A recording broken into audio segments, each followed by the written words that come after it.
Welcome to Beer Untapped with Perry Miller, the podcast. I'm joined by Seth. Hey, welcome, guys. Thanks for finding us on the internet. Now, these shows originally aired on Brookings Radio, but now they're all here for your enjoyment. I hope you like it. There you go. Sit back, enjoy the show, relax. Let us know if you want to see anything on future shows. As we said, this comes out live in the Brookings area, but enjoy this archive episode. Beer Untapped with Perry Miller.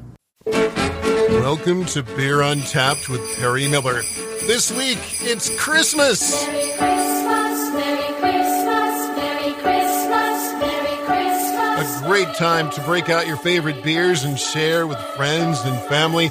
And for beer geeks like me, it's a great time to look forward to a beer-related gift or two or three. Now, there are some wonderful winter warmers out there that can make a great Christmas beer, but just about anything works fine. Christmas does seem especially fitting. This winter spices that you'll smell throughout the house, including the cinnamons and the mullein spice, and the smells of pumpkin pie. There's a lot of those really deep reminiscent smells. Even the smell of pine. Even spruce. And usually the beers that come out for Christmas are big and bold and wonderful, and help you endure the winter. Or the family, either one of the two, maybe both. Seth Cook there from Wooden Legs Brewing in Brookings. The winter warmer is a style that can vary widely, but can be really tasty. Winter warmers are usually characterized by a lot of spice, whether it be the yeast spice, but more recently the spice added during the brewing process, cinnamons and the nutmegs and the other spices. Ginger in. And then the winter warmer, it just usually signifies that it's a higher ABV or higher intensity beer in terms of strength. Lots of times they're served in smaller glasses. Sit around and play cards or laugh with friends or watch the fire die down.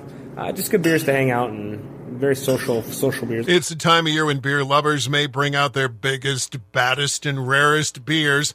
And for the first time, you may experience a beer that's corked and caged or even sealed with wax. Cork and cage is what you would think of as a champagne bottle. So that it has the cork, obviously, and then it has the wire cage that you have to untie to pop the cork. That's definitely a favorite way of doing some of the big beers. Other ways to do it, people have done wax seals before, so those are kind of the big fun celebration beers. Many of us have a beer or beers they associate with the holiday and will revisit annually, and that's the case for Seth. I associate Christmas with going home a lot, and that's, I grew up back out in the hills, and we would go during Christmas and get Fat Tire across the border. We would run into Wyoming. We'd go over to a little liquor store there, and we'd usually buy a case of Fat Tire because we couldn't get in Brookings. And I would sit around and I would meet up with my friends that were from all over the nation. And that it has nothing to do with an actual holiday style, but that's just more of a memorable association. Whenever I head back to the hills, I try to find a Fat Tire just because. It's what we had there. It's what we had, and it's kind of a good moment. I always try to swing by the firehouse too when I'm back in the hills. They always have good memory lane beers. Wooden Legs brewer Don Choate also has some Christmas favorites. Some of my favorite beers are the Belgian blonde ales. I have a bottle of Golden Draak that I can imagine myself opening after Christmas dinner, and any Belgian style beer. I just like those higher gravity, higher alcohol beers. They taste really good. Just it reminds me of holidays and being warm and avoiding the cold weather outside. How about you? Have a Christmas favorite or two? For me, it's Sam Adams Merrymaker, a really nice spiced stout. The wife and I have made it a tradition to share a bottle every Christmas. More when Beer Untapped continues in a moment. God bless the family, can't wait till it's over. Pass me one more Christmas beer. Welcome back to Beer Untapped with Perry Miller as we talk Christmas and beer. Beer lovers love to get beer-related presents for Christmas, even those involved in making the beer, like Seth Cook at Wooden Legs Brewing. It's always weird. If people assume that I own a brewery, that I have everything, and that I would pass some marked judgment on beer gifts. And no, I shamelessly collect pint glasses just like everybody else. The best beer gift is my wife actually. When we were just married, she bought me a set of really cool tasting glasses, nice crystal tasting glasses that go in the hutch.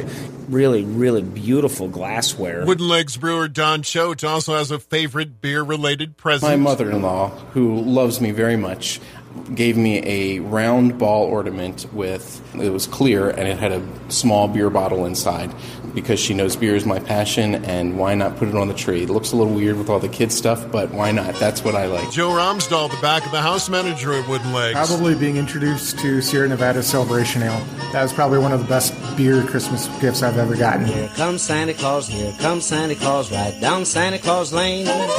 Vixen and Blixen and all his reindeers pulling on the rein. Wooden Legs also has stuff that would make great gifts for the beer geek. We've got all kinds of stuff that is made here in South Dakota, not just South Dakota, but here in Brookings.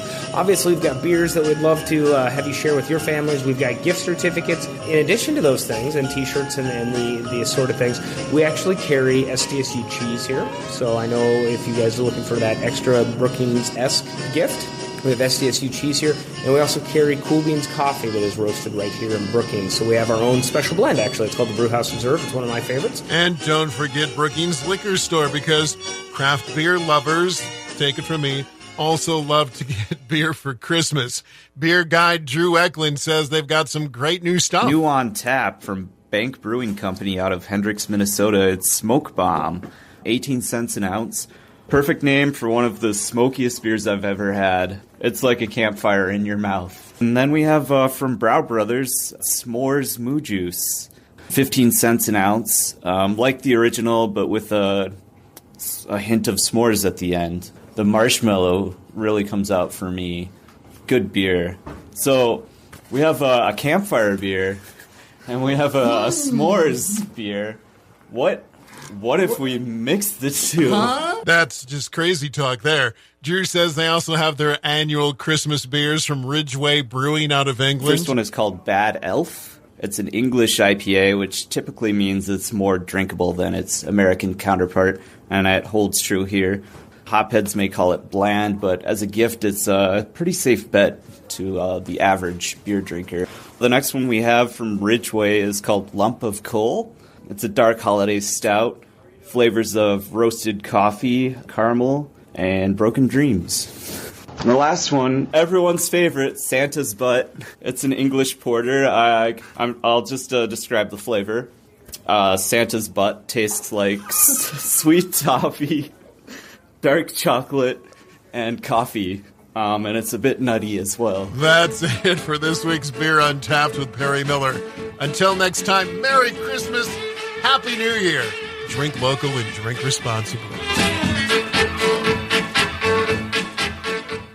Thank you for listening to this archived edition of Beer Untapped with Perry Miller. Feel free to listen to other episodes, and if there's anything you'd like us to talk about on a future show, please let us know. Thanks again.